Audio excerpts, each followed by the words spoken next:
Stand by to launch FanStream Sports. 3, 2, 1. Let's start. Hello, sports fans. Welcome to FanStream Sports. Nothing but pure sports. This is the JP Show. JP, it is so good to hear you back on the air. Stand by. Now, here's JP. All right, welcome in to another edition of the JP Peterson Show here on this beautiful Wednesday. God, we have had amazing weather in Tampa Bay. It is absolutely, this is paradise, baby, at least for maybe a month more. Man, we got a great show for you lined up today, as usual. Oh my God, we're going to talk some great golf today. JP, we got so much stuff to talk about. We're having to bump subjects and stuff. I know. That never happens. Big time subjects. Yeah. Right? We gotta get right into it. We got Gary Koch coming on today, NBC golf analyst, one of the best in the business, Hall of Fame broadcaster.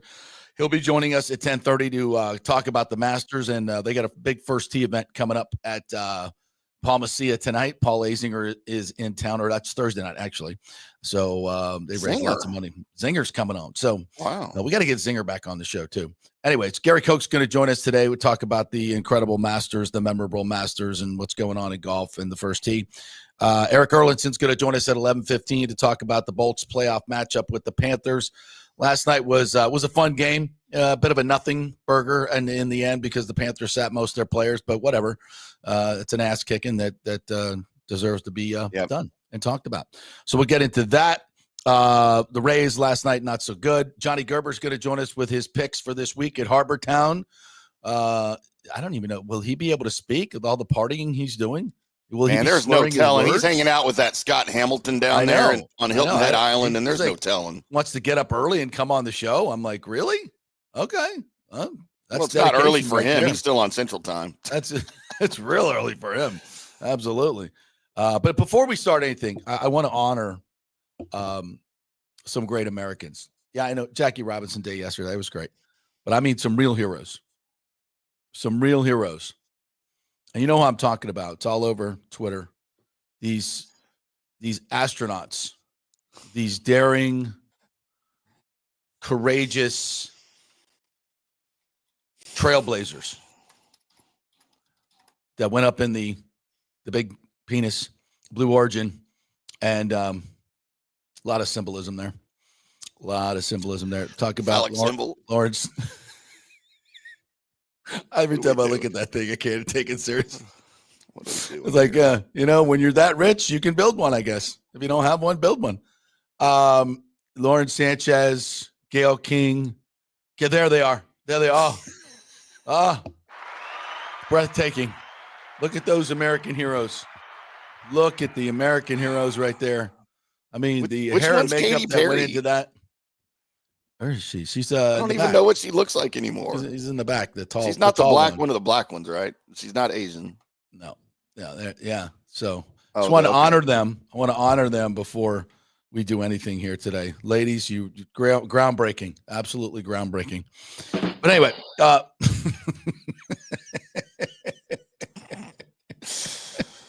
I can't stop. I'm just watching that thing go up. It's right out of Austin Powers. Dr. Evil. Anyway. All right. So Johnny's coming up a little bit. So we're going to get to some other stuff real quick. Bolts last night, 5-1 win over the Panthers. That John Cooper basically said, what does that mean? He said nothing. Nothing. No Barkov, no Forsling. They sat most of their players last night. But they did take a cheap shot and get Chafee out with a concussion. John Cooper was not pleased about that. And it was, as Brian Engblom said last night on the postgame show, those side swipes are the bad ones. When they come by and they move your head, left to right. And he was down on the ice for probably a good 2 minutes while everybody else was scrumming. And then was it Gergensen just knocked the shit out of so I forget who it was, but he smoked him later. The guy was like taking shots and he couldn't get to Gergensen. Gergensen was just waiting and he went, whoop, whoop. Took him to the ground. So, yeah, typical Panthers BS. They got their ass kicked last night, 5-1. I know they didn't play a lot of guys. They're resting them. I get it. But it's good to keep the momentum going. Connor Geekie had a really unbelievable goal. I mean, a one-timer something we haven't seen. We didn't see from him in the first 43 games. Very confident. He's scored twice now since he came back. He's a goal scorer. He came up right out of junior hockey and did not go to Syracuse like most of the players do. And, first 43 games, he was okay. Not great, but they sent him down to Syracuse, get that scoring touch back. And boy, has he come back. And if he can be productive for the postseason, that is going to be a huge key to get that depth scoring. So Geeky scoring was big last night. I thought, Kucherov continues to just amaze. What he's done with these 3 scoring titles puts him in the elite category of the greatest who have ever played this game. Sure. And I say it all the time, and I don't think people realize it enough. What we're witnessing here is a dynasty with the Tampa Bay Lightning. 10 years of 48 more playoff games than any other team in the league. Kucherov, 3 scoring titles now. You're talking about the elite of the elite when you talk about the people that have accomplished that in this game. And he never gets enough credit and still probably won't win the MVP. Yeah. And it's a joke. It's a joke. In Tampa Bay. Exactly. It's a joke. The NHL should be embarrassed. Same reason John Cooper gets no respect. Exactly. But whatever, it is what it is. Does it fuel the Lightning? I hope it does. But, Kucherov, 37th goal last night. Braden Point got the scoring going early on. It was great to see the Lightning play as well as they did. I get it. It wasn't the number 1 Panthers team. It wasn't for home ice. They've already secured that. We don't have the schedule yet, but we're thinking likely it'll be Sunday, maybe early afternoon on Easter Sunday. Thank you, NHL. But we don't know. That's a complete guess by me. So we'll wait to see when the schedule comes out, Thursday night probably, or maybe early Friday. Right. So Victor Hedman, by the way, gets his 4th 50-assist season. Yeah. With the helper. And then Cirelli recorded his 23rd career shorthanded point. Yeah. And this is lots of good stuff, lots of good milestones. It keeps the train rolling. They'll probably back off a little bit tomorrow for their final game against the Rangers because it is meaningless. I would think Vasi would stay home because they're going to start at home the first 2 games against a Panthers team that's beat up. They're beat up. They're a little tired, but still dangerous, very dangerous. They're a physical team. I think it's going to be a great series in terms of the style of the fight. You got a team that leads the league in hits in the Panthers. They're a heavy team. They're going to lean on you. That's playoff hockey. That's real playoff hockey. And the Lightning are going to have to respond to that. I'm not saying they can't. It's just not their game, so to speak. But they beat you with their scoring, their finesse, their passing, their execution, their puck management. That's how they beat you. And we'll see it. It's a tactician. If you look at it, if you make it an analogy to a boxing fight, it's a brawler against a great tactician. Who's going to win, and we'll see. It's going to be a great series. I cannot wait. And the season series tied 2-2, so that's what you'd like to see going into a postseason series. And just you never know what's going to happen with these 2 teams. It's going to be physical, and there's going to be some targets on some guys' backs, and that's makes for an exciting playoff series, especially 2 teams that are as familiar with each other as these 2 are. Yeah, and the Lightning can't get caught up in all that physicality, but they also have to answer it. It's a very delicate dance that you have to do in the playoffs, and I think it's fair. I see this in among the national media questioning the Lightning's toughness. Will they be able to go toe to toe? It's not all about that. It's not all about that. Will the Panthers be able to keep scoring with the Lightning? So we'll see. It's going to be it's a contrast in styles. It's going to be a great matchup. Very much looking forward to it. The Rays lose last night, 7-4. Bats went quiet again. Not a whole lot there. Pepio wasn't at his best. You can't expect it every single game. So the Red Sox get the win 7-4. They'll play the rubber match today. We'll talk a little bit more Rays later on in the show. But let's get our good friend John Gerber on live from Harbor Town. Oh, look at that. The beautiful flora and fauna in the background. Probably sitting on the back porch of his $2 million rental condo. His Airbnb. Airbnb. How you doing, Johnny Gerber? What's up, partner? You're muted. Yeah. You're muted. It's a bad You're start. muted. You're muted. See, this is what happens when it's so early. I just kind of digging myself out of a hole here. You're still drunk. No, I haven't been out there yet. Fortunately, I am sitting in First off is I am going to bid all week between Claritin and Zyrtec who's going to pay me because these allergies here are the worst in the country. I woke up this morning in my car. I thought it was a black car, but I woke up, it was yellow. That's how bad the pollen is here. You had to sleep in your car last night? I think that's a bigger story. You woke up in your car? No. When I woke up and got there, woke up this morning. Sorry. But no, listen, it's going to be a beautiful week. We're very fortunate to do some live broadcasting today and tomorrow from the beautiful Harbor Town Golf Link. So it's going to be a great week. The weather is going to just be fantastic. If you like 75 to 80, no humidity and sunny, this is what you get this week in Harbor Town. So, and what a great field. This is the last year. Two things that's going to happen here. It's the last year for the signature event here in Harbor Town. And after the tournament, they're going to do some changes to the golf course. So they're going to rip a little bit of the golf course up. They're not going to change the routing. I'm going to learn a little bit more today, what they're going to be doing and doing some reporting on it. Some of the holes, they're going to kind of open it up, maybe take some trees out. They've had some struggles with a couple greens there that got a little frisky with kind of the airflow. That just kind of happens with these old tree line golf courses. It happens. Are they going to tear down that stupid lighthouse that's an eyesore for everybody out there? I'm pretty sure that's a no check on that. They're going to keep the lighthouse. I think that's the only way they can figure out. Lighthouse. Yeah. Where's the respect for tradition, Tim? Does it even work? It does work. It is a working lighthouse. It is. Right. I heard a rumor. That's kind of the barrier to you get into the harbor there or to the marina. Right. And they were charging dock space $15,000 for the weekend for dock space. And you got 3 days for your boat. Wow.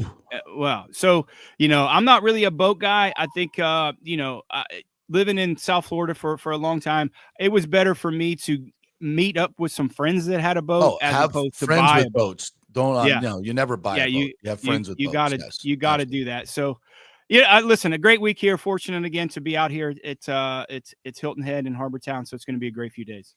All right. Well, first of all, let's dial it back here. So from a PGA Pro standpoint, watching that Masters on Sunday, what was your overall take on Rory and how he handled the tragedies, the incredible shots? It was to me, it was the greatest roller coaster golf event I've ever seen in my life. The emotions just watching it were unbearable. I don't know how he handled it as a player. Well, I was an emotional wreck. I'm a Rory fan, right? I think he's evolved a little bit. I think once he's got off the policy board and kind of really focused on golf, I think he focused on Rory a little bit. Yeah. I think he was a little standoffish when they had those things between, Live Golf and things like that. He took a stand, which I liked a lot. I started to warm up. But man, I've never seen a player, a world-class player or one of the best players ever to play the game make some decisions that guys like that just don't make. You look at 13, you could throw it on that green 13. And that's the easiest shot that maybe he's faced. And that to me is the shot. It's like, that's the easiest. He could do that in his sleep with his eyes closed with one hand. And I'd say 100 times out of 100 times, he'd hit it in the middle of that green.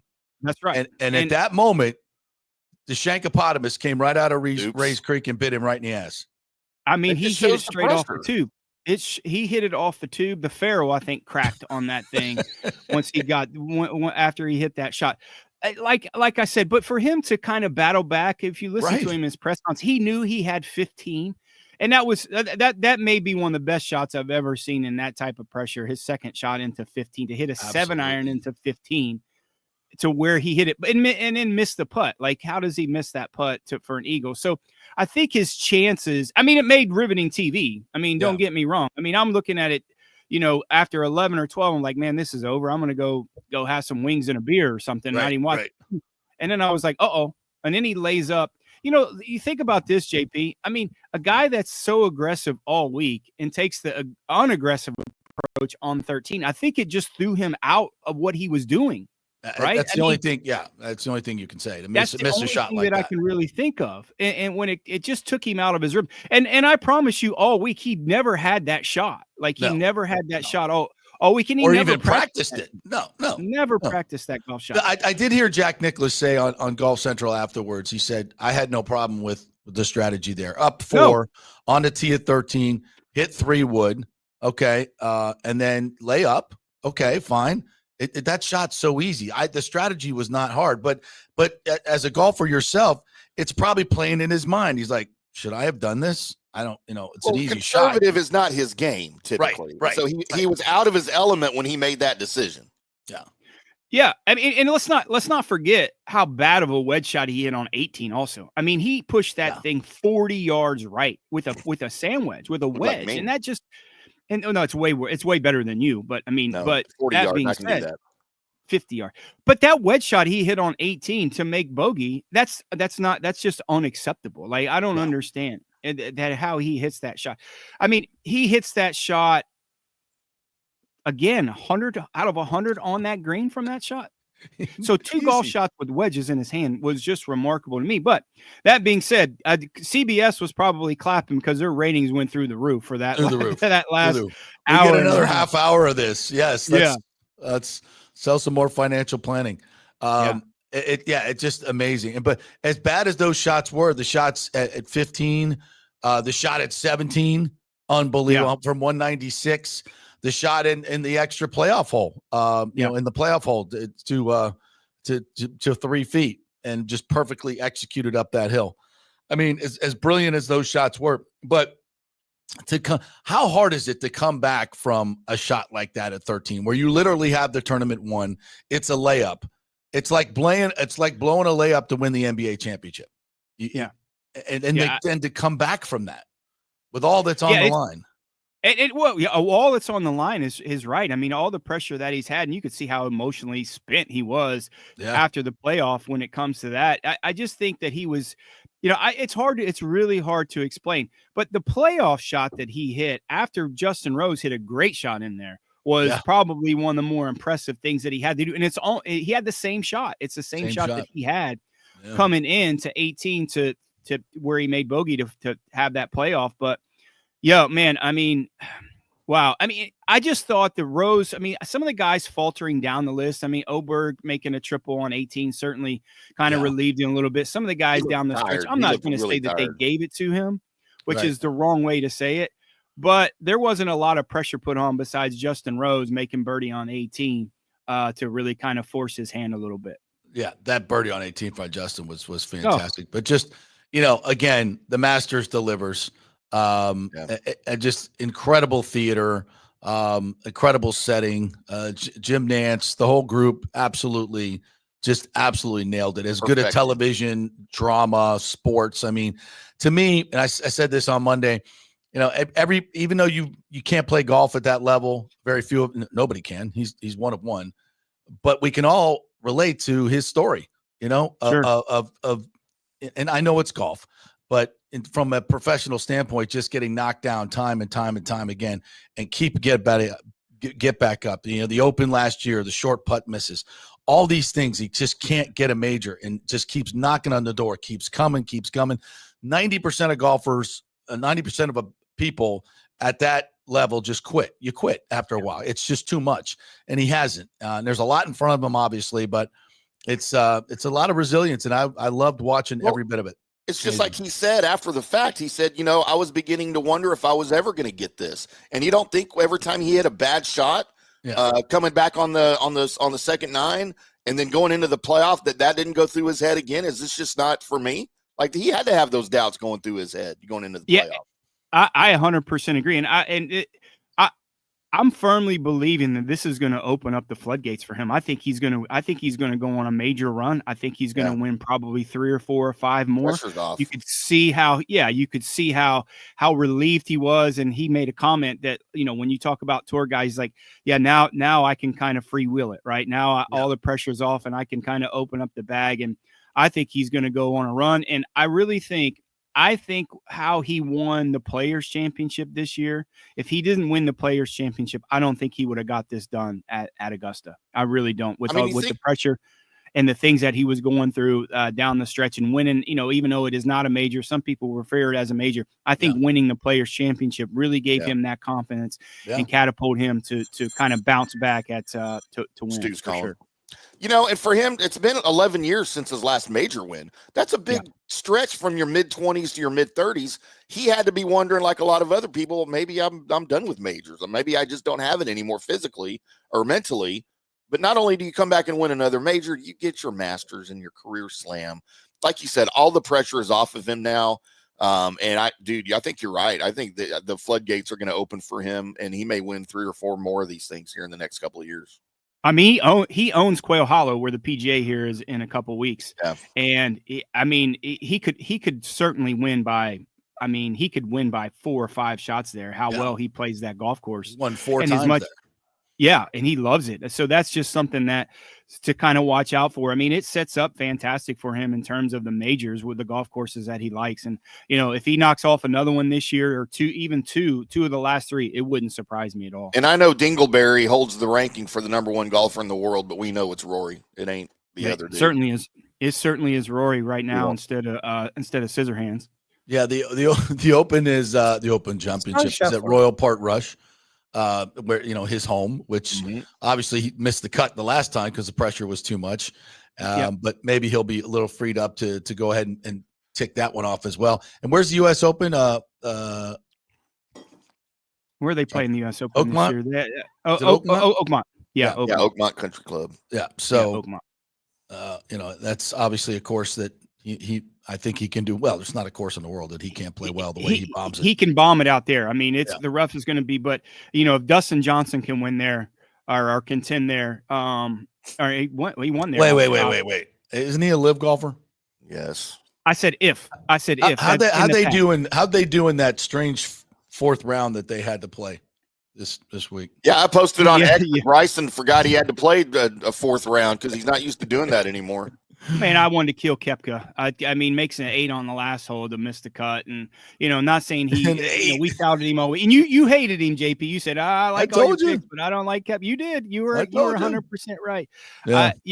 I don't know what's going on. He's that typical live. I thought he's a little bit different, that he'd want to prove something, but he certainly did prove something, that he can make an 8 on the last hole and miss the cut. He did prove that. Thanks, Koepka. I appreciate it. Yeah. Yeah, brutal, just brutal. But all right, so give us your Harbor Town picks this week. What do we got? Let's make some money. Yeah, a solid week last week. We did lose a little bit last week, but we were 4-0 on our matchup picks. Here goes the pollen again. 4-0 on our matchup picks to get our record to 28-5-2 for matchups. Unprecedented when it comes to matchups. 28-5-2. 28-5-2 on our matchup. Yeah, so it's great if you're betting $100 or whatever units you are. That's a great record. We did lose a little bit, but our net profit for the year is $23.95. We did get a little cash on Justin Rose, top 20, and that's the challenge, right? When we pod these people, we'd have made a lot more money if it was top 10, but shuffling around is the challenge, and this is where our skill set is. But the card this week is kind of set up to where this is a place where ball striking is going to be key. So I kind of looked at the guys who've played well there, creative guys. You got to shape the ball around these dog legs. A lot of dog legs here at Harbor Town. So moving around and moving a bit. The length is not going to be an issue. It's a shorter golf course for the PGA Tour. Tim loves this event, and with the exception of a par 71, he loves this event in terms of you're not going to have to shoot 20 under par. It's just not that way. With the shortest golf course, second shortest golf course on the PGA Tour, it's going to be around 12, 13 under par, 14 under par if the weather is perfect. But I really like Shane Lowry this week at 22-1. I think watching Rory win, and I think it's going to motivate him. And I like the way how his creativity is, Shane Lowry, and he's had some success here. And I think there's pretty good value right there at 22-1 for Shane. So I think motivating Rory winning last week, I think it's going to motivate Shane to play well this week. And again, probably the best ball striker on the PGA Tour for this year so far is Sepp Straka, 35-1. Getting that value with Sepp. I know he didn't play well at Augusta, but it's a golf course that's way too long for him, Augusta. And we said that at the beginning of the week. Tim likes Sepp at Augusta, and I was like, well, the golf course is just too long. But I like him in a place that's a little bit flatter, and he's going to get some rollout. And one of the best ball strikers. I think he is the best ball striker this year on the PGA Tour. 35-1. I like him. JT Poston at 60-1. great value with JT Poston. He's from this South Carolina southern area. He's used to this type of grass. He's had success there. Doesn't have to make a ton of birdies. And when you're getting a guy that has success and his wins are in the South, playing on Bermuda grass, old school Bermuda grass, as we say, 60-1 is great value. I like JT Poston to come through, have a chance to win. And our ham sandwich pick this week, and I'm perplexed about this, 85-1 with one of the best ball strikers on the PGA Tour with Tom Hoge. This golf course fits him to a T. He's not going to make a lot of mistakes. I like the way he played the last round at Augusta. To kind of carry over. He had it about 4 or 5 under par going into the last few holes and bogeyed the last couple holes, but shot under par the last round when very few guys did. And I think that carries him over to, Harbour Town's going to seem super easy compared to Augusta for a guy that's hitting it great like Tom Hoge. And 85-1, I think there's good value. 2 top 10s picked this week. I think this is Tim's new favorite guy, Bobby Mack. Bobby Mack. Yeah, Scott like me some Bobby Mack. Yeah. He's going to carve it around these woods like what's that guy from Scotland from like Braveheart, I think. What's that Braveheart? Carving William it around. Wallace. William Wallace. He's going to William Wallace around this place. Freedom. At plus 325, Bobby Mack, I really like him. He's really creative. He can hit it high. He can hit it low. I think he thrives on these types of golf courses that he knows he doesn't have to shoot 20. I like him at 325. And your boy, 2 gloves. There we go. Two gloves, Aaron Wright. Plus 335. I like how he played at the beginning of Thursday and Friday at Augusta. He couldn't bring it home, but that's a lot of pressure for a guy. Caddy like in the him. par 3 was extremely impressive in that white onesie. She was impressive. Highly impressive. And I feel bad for Nick Dunlap. I'm going to blame Nick Dunlap's girlfriend for making him shoot 90 on the first round at Augusta because that was so great. I'm pretty sure he got more people calling him to ask about his girlfriend 90. Than he did about playing at Augusta at shooting that little 90-71. 90-71. Jesus. I think the 71, I think he told her to leave or something at shooting at 71 because I would be very distracted from playing golf. Well, she was on her way to Dallas to come see me. So. That's right. She was doing a studio tour, right? Something happened Wednesday night after the par 3. That's all I'm going to say. Right. Yeah, fair. I don't know what Aaron it was. 335 with Aaron Rye. I like him in that spot. Again, he's very creative. He's not going to make a lot of mistakes. He can keep it in between these pollen trees around here very well. So I think he's going to have a chance. And 2 top 20s, Daniel Berger plus 125 and Keegan Bradley plus 180. You'll see these top 20 guys. There's not a lot of money to be won just because it's a short field. It's a signature event, short field. So you're not going to get a lot of value in terms of making money. But Daniel Berger is playing well. He secured his card. I think he's going to free will it. He's very creative. Again, he can flight the ball fantastic if it does get windy. And then Keegan Bradley, I think a abysmal performance last week. I think he's coming into something that he wants to prove. Plus 180, I think there's value for a guy like that. I think he can make enough birdies to stay in that spot. And a couple bonus picks down at Punta Cana. I like Ben Griffin. Ben Griffin, 18-1, and Alex Smalley, 18-1. I know we never like to pick favorites, but little bonus pick there. I think they're, with the exception of Keith Mitchell, who's, we're not going to pick him. He's the favorite in the field. Cashmere, Keith.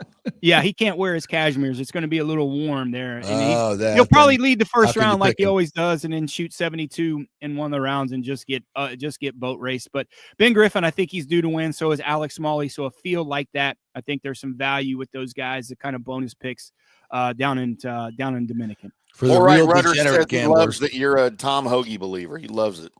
He must have went to TCU. He's going to have to make sure he joins us today on From the Rough at 5:00 Central. Yeah, so great show tonight. We're going to be broadcasting live from the Rough. We will be. I think we're going to post up right there on the first tee, around the first tee, right there at Harbour Town, right by the press center, outside the press center. You're going to have the lighthouse in the background, of course, the iconic lighthouse. Of course, we're going to try. That's 18, but we're going to try. We're going to have some good guests on. We're trying to book some guests. We don't know who yet's coming on. We're going to have some surprise guests. I know Rex Hogger's going to come on and talk a little bit about Scott Hamilton. The great Scott Hamilton will be joining you. Yes, Scott will be. Yes. Co-host today and tomorrow, Scott Hamilton. So we're working on some guests. It's going to be a great show. It's going to be a lot of fun. If I can keep the big guy Hamilton off those Coors Lights there down Harbour Town. I heard he gets them for free there. So we're going to drink a real beer. Well, he can't get hammered on Coors Light, so you'll be good there. Yeah, tell Jim Nance we said hello, friends. Oh, we certainly will, and we're looking forward to the next couple of days, buddy. All right, Johnny. I'll see you at 5:00. Thanks, brother. All right, guys. You. All right. Thanks for having me on. Have a great show, All right, fellas. we go from one golf superstar right into another one. NBC golf analyst, Payne Stewart Award winner, and overall most awesome person on the planet, our good friend Gary Koch. What's up, Gary? How are you? JP, I'm doing fine. How about you guys? Oh, we get to talk golf on my show today a lot, and Great. I love that. Absolutely, I love that. I know you got the first tee coming up tomorrow night. We'll talk about that. You got Zinger coming in. That's going to be awesome at Palm Mesiah. But I'm still an emotional wreck. I haven't slept all week over watching that Masters on Sunday. For a guy who's played there and been in the throes and you know what it's all about when it comes to the emotion of playing golf at that level. How did he do that? How did he? I was exhausted watching it. How the hell did he do that? Well, I think one word sums it up, and that's perseverance. It just was amazing how many times it looked like he had thrown the tournament away, and he would come back and do exactly what he needed to do to keep himself in it. I'll give him all the credit in the world. There were numerous times just right from the very start, very first hole. I mean, making a 6. You could have thrown the towel in. You could have said, well, here it goes again. Not my day. I'm probably never going to win this thing. But, came right back after the poor start, made a great birdie on 3, great birdie on 4, put himself right back in position. Total control of the tournament as he got to number 13, and then probably hit the worst shot I've ever seen hit by a top player given the circumstances. I mean, JP's 80-something yards from the hole. You could have gotten it on the green. He's a backboard. He's got a backboard. Right. Well, that's just it. That's why, to me, the shot was so bad. I mean, he was never aiming at the flag. Right. He was trying to hit the ball 20, 25 feet left of the flag. So from literally a little over 80 yards, he hit the ball probably 25 yards right of where he was trying to hit it. It was incredible. I mean, I fell out of my chair when that ball went in the water. Was it a shank? Was it? Well, I don't think so. I mean, a shank has a unique sound. Yeah, I know it. I know it well. Yeah, know, and I know too. But it didn't have that sound to it. I mean, he didn't react to it like it was a shank. Right. I think it was one of those. It was just a totally uncommitted swing. He tends to at times get his wedge coming a little bit too much from the inside out anyway, which would produce a push shot. It couldn't have happened at a worse time. He looked as surprised as the rest of us after that shot went in the water. Like he couldn't believe it. Yeah. I can't imagine standing there in that situation, knowing you've got the tournament under control. Yeah. And then hit that shot. I mean, the shock that had to go through his system when he looked up and saw that ball headed to the right of the flag and well right of the flag and knew it was going into the tributary of Rays Creek. I can't imagine what was going through his mind at that point. And then he drops another ball at the same spot and hits it right where he wanted to. Yeah. Right. Exactly. I mean, well, we all know it's a stupid game. Golf is hard. Okay. Yeah. So what? And I thought he was going to get roundly criticized for his strategy on that hole. And I heard Jack Nicklaus on Golf Central after said, no, I would have played it the same way. How do you feel about it? Well, at some point in any event, and Rory's the scoreboard watcher, which I admire. And I've said on the air many times, to me, I hear these sports psychologists tell their players, don't look at the leaderboard. It's the only sport. In every sport you play, you know what the score is. Yeah, I mean that's it's instrumental to your strategy. Exactly. Yeah. So at that point in the event, I had no problem with him playing the shot he played off the tee. It was clear he had intended it to be a 3-shot hole, which was fine. You have to look at it realistically. Had he parred all, the 6 holes remaining, he would have won outright. Yeah. So, to play to make par on any given hole is not a horrible strategy, especially when you've got a big lead and there's only 6 holes left to play. Yeah. And the strategy gave you an 80-yard shot that was easiest in the world. So, yeah, I agree. So let's move forward to the 15th. Okay. Tugged his drive a little bit, so he's got tree trouble. Mm-hmm. If you were going to call that shot, set it up for me, and then give me a call.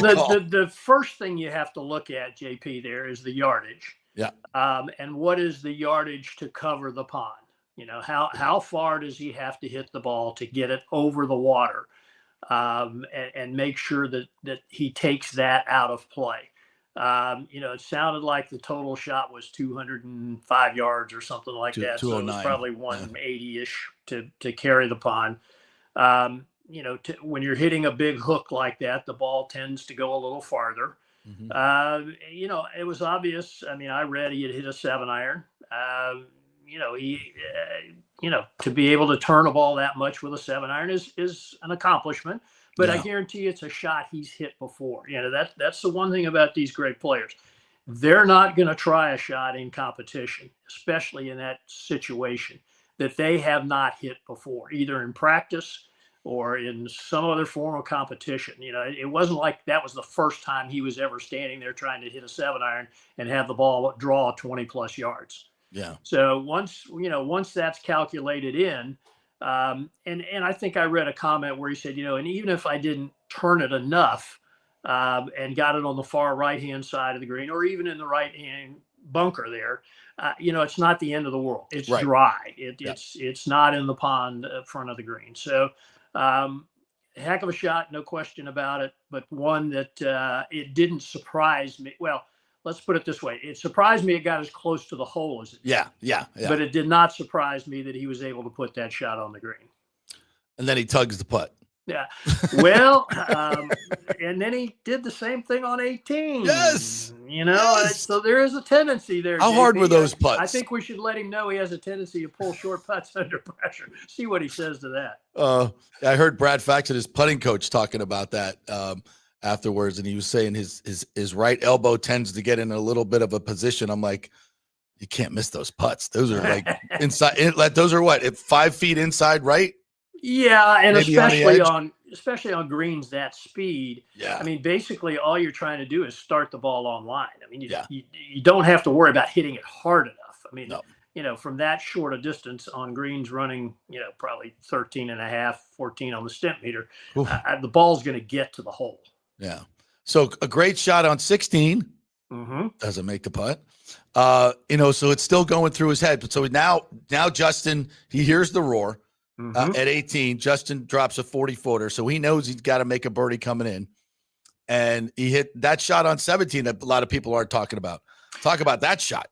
Yeah. 196. You know, yeah, it was really, I think, maybe not given enough credit. I think Dottie Pepper set it up pretty well. Yeah. The on-course reporter, you know, he was just far enough back. He didn't get his tee shot all the way to the top of the hill because, again, he hit a 3-wood. Right. But he said that hole had given him problems all week long, and he had decided on a 3-wood there to just get the ball in the fairway, which he had to do. But it was just far enough back that he couldn't actually see the putting surface. He could see the top of the flagstick. That was it. Well, you know, anybody who's played in any kind of, you know, any golf course with undulation change knows that, you know, one of the hardest shots is when you can't see where you're trying to land the ball. Right. He hit the shot. Obviously, I don't know whether he felt like he maybe mishit it slightly or whether he knew he had to completely flush the club he had in his hand, because immediately he started yelling, go, go, go. Yeah. So, you know, I agree. I don't think that shot gets nearly enough credit to be able to hit it that close to the hole from that distance. And, you know, fortunately, I mean, that was one that he almost couldn't miss. It was straight in from about 2.5 feet. Like the one at 18. So then we go to 18 in regulation, and he bombs his drive, which I was a little concerned about. Well, that's the hardest shot. Right. The tee shot's the hardest shot. I mean, you put it in the left fairway bunkers. We saw what happened with Oberg. You know, couldn't get it out of there. Or you put it in the right trees, you might be chipping out. You might not even have a shot to the green. So the hardest shot is the tee shot by far. And I mean, so it's over. You're 125. It's over. I mean, with 125 yards left up that hill, with a backstop behind the hole, again, you hit something hard and you hit it straight. and it looked to me like he tried to take a little something off of it again, similar to what he did on 13. Yep. And didn't commit through the ball. And I mean, as soon as it took off, you knew it was right. You didn't know if it was too far right. Yeah. But you've got to you would expect any top player to be able to hit the green from that position, even in that circumstance. All right. So he hits it in the bunker, and then it's a nice bunker shot, and he's got, to win the Masters. Mm-hmm. And when he misses that, and the great shots that CBS gave us of his reaction, I think we all said the same thing. There's no way he's winning this playoff. He cannot come back from that. Yeah. Well, you always look to me in playoff situations. I mean, I was involved in several, and I've covered a number of them, obviously doing the broadcast. You always look for momentum. Who's got the momentum? So Justin Rose makes the 25-foot putt on the last green. Rory misses the 5-footer. I mean, common sense tells you one guy's riding high and the other guy's trying to pick himself up off the floor. I do think, and I know his caddy, Harry Diamond, I know him well, and I know he's received some criticism through the years. I read where Harry told him as they were getting into the cart to drive back for the first playoff hole. Just think of this, Rory. If somebody had told you Monday morning that we would be in a playoff and you'd have a chance to win the Masters Sunday afternoon late, you'd have taken that. You'd have taken that opportunity. Great reset. Regardless of how you got there. Yeah. And I think, Rory even mentioned it. It was a great reset. It was a great thing for his caddy and best friend to say at that point in time. And it just kind of like reset the whole situation. Yeah. And then again, phenomenal drive. And that driver had been his nemesis most of the day. So to hit those two drives at 18, those are great shots. And then the last shot, I thought, oh my God, it's going to stay up on top. It's going to stay. It's just the golf. And then it didn't. Right. And then the golf god smiled. finally. And did you think Justin was going to make his putt?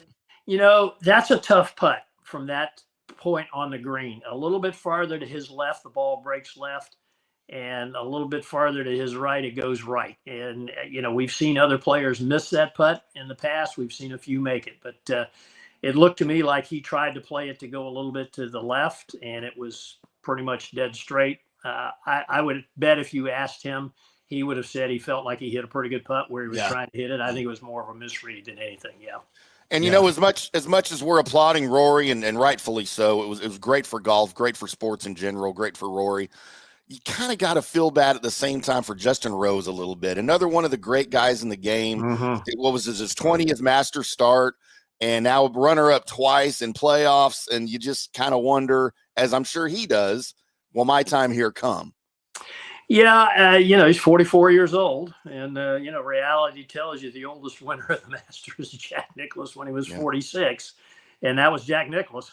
Yeah. I will give Justin a tremendous amount of credit. About a year and a half ago, he basically said, at this stage of my career, the events that really are important to me are the majors and the Players Championship, the FedEx Cup playoff events.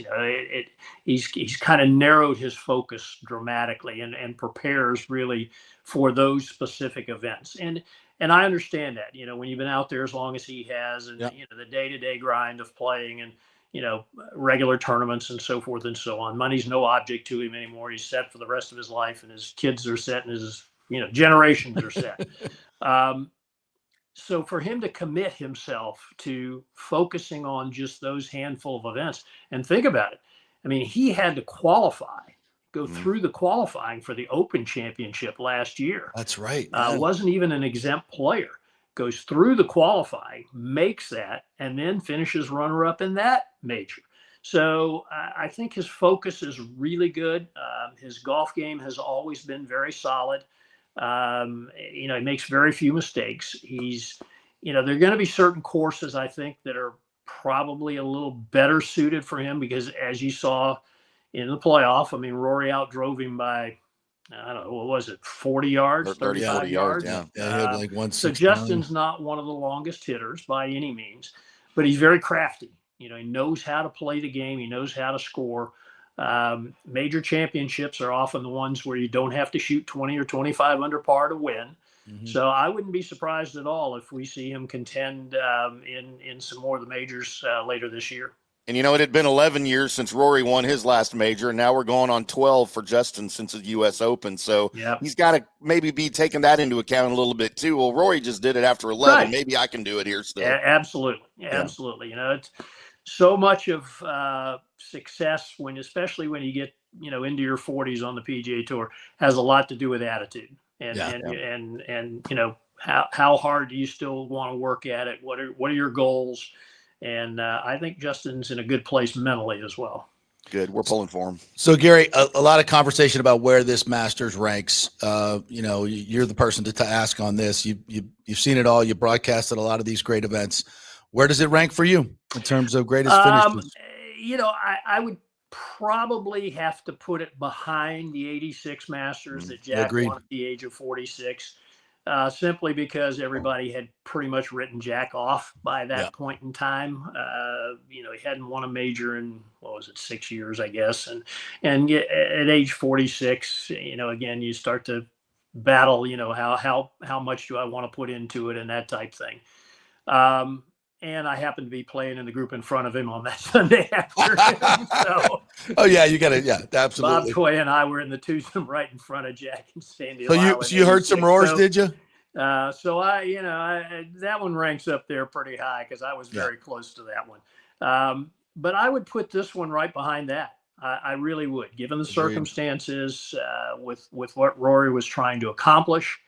All the questions that he's had to answer over a number of years, the fact that, you know, he needed one more to get the Grand Slam and you only get one chance a year to do it. It was spectacular. And I guess the roller coaster ride that it was from the very first hole on, it was compelling. I mean, it really was. It was very compelling. As a viewer, to me, it was impossible to turn away from it because you just didn't know what was going to happen next. Yeah, that was my biggest sports cry since probably my Rangers won the 2023 World Series. And my 16-year-old walked in. He's like, "Dad, what's wrong?" I'm like, "Rory just won." Right. Well, and I think it was, you know, his reaction and just, you know, I mean, you could tell it was, I think he even said it. He goes, it was as much relief as it was joy. Yeah. Understandably so. Combination of the two. And, and it's good for golf. Absolutely. 100%. And I was having to work the Lightning game at the same time. Whoever's scheduled a Lightning game at 6:00 on Masters Sunday needs to be obviously not golfers. But we're watching, so everybody was around the TV in the club, in the channel club, and we're also watching the Lightning are, you know, 2-2, and they need a win. And as soon as Rory makes the putt, not about 10 seconds later, Kucherov scores to put them up 3-2 in the game, and the game they need, and he wins the scoring title effectively. And everybody knew it because McKinnon wasn't going to play. That's his third scoring title. So that's history. That's a huge piece of history. And we're watching them both. And I'm like, wow, how lucky are we to see these things, these two incredible athletes accomplishing things that are just, and we're witnessing it at the same time. It was kind of an interesting juxtaposition to two sports, but amazing stuff. All right. So Gary, you got a big event tomorrow night. Let's get back to the local stuff here. You guys at the First Tee have just been unbelievable in the amount of money that you've been able to raise through these events and what that money has done, building the short course at Rogers Park and all the work that the First Tee is doing. Catch us up on the event tomorrow night and what's going on with the First Tee. Yeah, well, for the first time since we've had the gala, JP, we're not doing it at Palmacia. The golf course is under renovation. We the last few years we've actually done it out on the 10th tee there at Palmacia, and we can't do that this year, so we've moved into Armature Works. Nice. For a 1-year hiatus. Looking forward to it. We've got I think about 400 people coming. Paul Azinger, as you mentioned, will be our guest speaker, so I'm looking forward to asking Paul some questions and get into some of his history as a player, and obviously the Ryder Cup and what all he accomplished there as a player and as the captain. and to talk a little bit to Paul about his, battle with cancer and how he came through that, and also the charitable works that he does. And he and his wife, Tony, are very active down in the Bradenton area with one more child, and have a recovery center there that bears their name. So like to let some of our folks get to learn a little bit about Paul and Tony and what all they do. So it should be a great evening. We've got some wonderful trips that will be part of the live auction. And, we hope to have a very successful night again. We've got even more plans of how to use the funds that we raise. So, our chapter has been, as you mentioned, extremely successful here in the last few years. We're reaching over 90,000 kids in the community every year. Wow. We are, you mentioned the short course, which, has become an asset, not just to the First Tee, but for the entire community. Absolutely. So we just, it's just been open a little over a year, JP, and we had no idea what kind of response it was going to get. We knew our First Tee kids would be using it, but, it's open to the general public when First Tee's not using it. Well, the first year it averaged about 1,000 rounds a month. Wow. And generated a little over $100,000 in revenue. So you go out on a random Sunday morning, you're liable to see a dad with two little kids. You're liable to see a couple in their 80s, or you're liable to see a couple in their 20s who are new to golf and trying to figure this game out. But it's a wonderful experience. The golf course is in nice shape. It's not your typical little par 3. There's some real character to it. And, you can play in an hour and 15 minutes. So that's awesome. A lot of positives. That's out at Rogers Park. They got a top tracer range out there as well. If you've not been out there as a golfer, it is fantastic. It's absolutely in the course. Rogers Park course is fantastic along the water.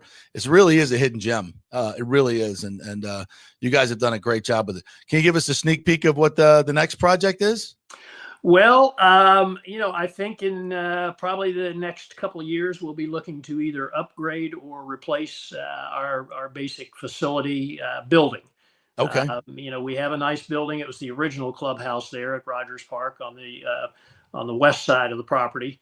But the building's old and it's a little on the small side. And as we continue to reach more and more kids, staff gets bigger, so we need more office space. We need more room for some simulators and some indoor stuff and some classroom setting stuff. So either maybe a new building or renovate the existing building, but that'll probably be the biggest goal here coming in the next couple of years. Much needed, and great work you're doing with those kids. Is Zinger interested in being a Ryder Cup captain again? That's a question I will pose to him. I'm sure you will. I'm sure. I have put it out there. I think he should be in perpetuity until he doesn't want. Well, because clearly he knows what he's doing. I would tend to agree with that. And maybe some others don't. Yeah, I do think he told me one time that he was never asked to do it a second time, which is shocking. What? To me. Yeah, I'll confirm that, but I seem to remember him telling me that once before. Well, doesn't surprise me with our record. Nope. Yeah, it does not surprise me. But I definitely would love to see him do it again. Gary, thank you so much for your time as always. I know I took a lot of time with you, but I said I'm going to go over this master shot for shot with Gary. That was fantastic, and thank you so much. Personally, it was super fun, and thank you for your time. Appreciate it. Great, always good to be with you guys. Thank you. Care. Great, Gary Koch right there. And I'll never get over that Masters. To me, and I did not know that he was playing right in front of Jack on the 86. I did not know that. We'll have to. Yeah, we're going to be talking about it until next April, right? We're going to have to. Maybe I'll ask him if he can come on and just talk. Let's redo the 86 Masters from the perspective of playing in front of Jack. I mean, how the hell are you going to play with the roars going on behind you? It'd be like trying to play the Masters with the rhinoceros chasing you. Yeah. Yeah. Like, oh my God. I mean, can you imagine? I know. I don't know if you guys enjoyed that as much as I did. I'm a golf nerd. Yeah. I'm a Masters nerd. But to have someone who's played the course go over it like that, and of course the incredible knowledge he has in broadcasting for 25 years, 30 years, whatever it is. That's special stuff. I hope you guys enjoyed that. I'm going to clip that, put it out on our channel because that's crazy. Yeah. I just, if you've ever played the game of golf and stood over a 6-footer for $4, and how nervous you are for that. I mean, just imagine what Rory's going through. And I know it's obviously a different level. It's not about money, but it's, he even admitted it. And I've rarely heard a golfer say I was nervous out there. Yeah. But when he said he was nervous, I'm like, well, damn, of course you were. Yeah. He's just a person. Yeah. But pressure is pressure, man. I don't care who you are. I don't care what the stakes are. Okay. The stakes for us are way different than for him. And we get nervous hitting in front of our friends. Right. Right. for a $5 6-foot putt. But right. Imagine him with all that's on the line for 11 years. So if you don't know the Ryder Cup story, we'll try to get Zinger on the show as well. So when Zinger was the captain, I'm trying to recall this as best I can. He instituted the Navy, I think it's Navy SEALs pod concept, where he put groups of 4 guys together, and they got to know each other on a very personal level. They worked together doing different things. It was a very unique approach to Ryder Cup captaincy, as opposed to Zach Johnson going, "Hey, show up whenever you want." Last year. Sorry. And it was just, when it worked tremendously well. It was incredibly successful, and everybody to a player, a person was like, man, Zinger was it. He this captaincy. Usually I think it's kind of been a formality and almost a ceremonial position over the years. You come to a status in golf and European or if you're American, it's like, oh, it's this guy has been around a long time. Let's make him the captain. This guy won a major. Let's make him the captain.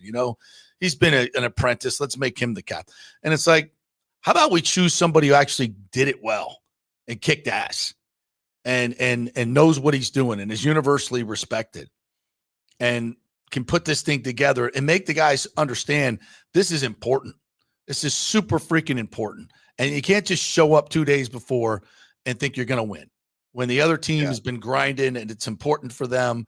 So how about Zinger? How about Zinger? And he's another been shot. Sort of embroiled in some controversy at the Ryder Cup. I don't even remember 91, where you had the whatever compressions gate, where he and Chip Beck were accused of hitting balls of different compressions off of different tees, which isn't against the rules. Right. But it was the captain's agreement not to do that. And him and Seve, they had a huge rivalry with each other. And it almost came to blows in that 1991 Ryder Cup. And they denied it. Chip and Paul denied it until they found out, well, it's not against the rules, so there's no penalty. Oh, okay. Well, then, we did it. Yeah, that's small stuff compared to the big stuff. Oh, for sure. Yeah. So that's the kind of crap I love. Yeah, you know what? To me, it's like it ain't against the rules. Right. Now if there was a captain's agreement, listen, I know this. Azinger would never do anything that would be untoward towards the game. It's way too much respect for the game. But he got the freaking job done. Mm-hmm. And some of these captains, not so much. Zach Johnson. All right, thank you.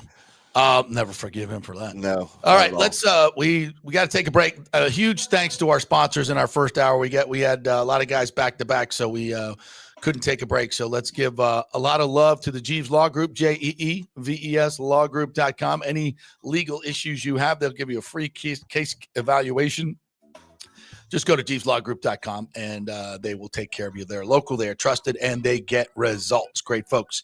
And our friends at Riveters, Italiano, the Goldie Diamond Source, On-Site Construction, thirdgenerationplumbing.com, Cafe Paradiso, and also Bay Area Modern Medical Center, BAMMC.com. All our great sponsors. We thank you guys so much for allowing us to go commercial-free in the first hour. We'll make it up in the second hour. We got lots of great stuff coming your way. Eric Erlindson's going to join us at 11:15, and we're going to break down this Panthers Lightning first-round match. I cannot wait. When we come back, I want to talk about another incident that happened in baseball that everybody is talking about. It has nothing to do with on the field. Back at 3. Spring means a time of renewal and Rays baseball, and the folks at Italiano Insurance want to welcome the Rays to Tampa and remind you it's time to renew those insurance policies with the now famous Italiano Insurance Checkup. Let the experienced and friendly agents shop your policy for the best price and coverage. famous for saving me over $1,000 on our auto insurance last year and over $500 on our homeowners. Now that's a grand slam. Might as well get a double play by adding flood insurance and business insurance to your portfolio. Costs less than you think, and trust me, you do not want to risk your home or personal wealth. That's a big whiff. So step up to the plate and call 813-877-7799 and chat with the all-star agents at Italiano Insurance. 813-877-7799 or go to italianoinsurance.com. Go Rays! JP here for Riveters, our new official sports bar and grill of the JP Peterson Show. And just like our show, no BS, no corporate chain feel, just amazing, authentic folks serving great comfort food in a casual atmosphere at unheard of prices. Riveters is located just south of Raymond James and Steinbrenner Field on Dale Mabry, walking distance to the park, so free parking, great place for pregame and postgame. Let's talk about fresh food. Nothing is frozen. Burgers, wings, prime rib, roasted fresh daily, never frozen. That makes a huge difference. The mahi, the salmon, also super fresh. All our sauces are original recipes made in-house. Our Warhawk chili and fully loaded potato soup is made fresh in-house. It's the best food anywhere, served by people who actually care. Riveters on Dale Mabry, just north of 275, just south of where the Bucs and Rays play. We'll see you there. Are you looking to renovate your home, rebuild after the hurricanes, or build your dream home from scratch?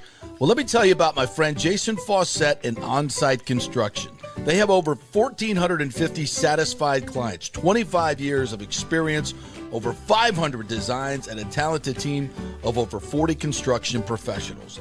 They believe building something exceptional begins by truly focusing on all the details, even the smallest ones. We understand that construction can be a daunting process, and we're here to make it as smooth and stress-free as possible. Quality is non-negotiable at On-Site Construction. We use the finest materials, employ the most skilled tradespeople, and adhere to the highest industry standards to deliver a product we're proud of and that you're going to love. Our project management is meticulous with a focus on completing projects on time and on budget. Your happiness is our primary driver. So give us a call at 813-579-5789 or check out our incredible website at onsiteconstructionfl.com. Let's go. Right now, back to the show on FanStream Sports. All right, welcome back to the JP Peterson Show here as we roll on this hump day.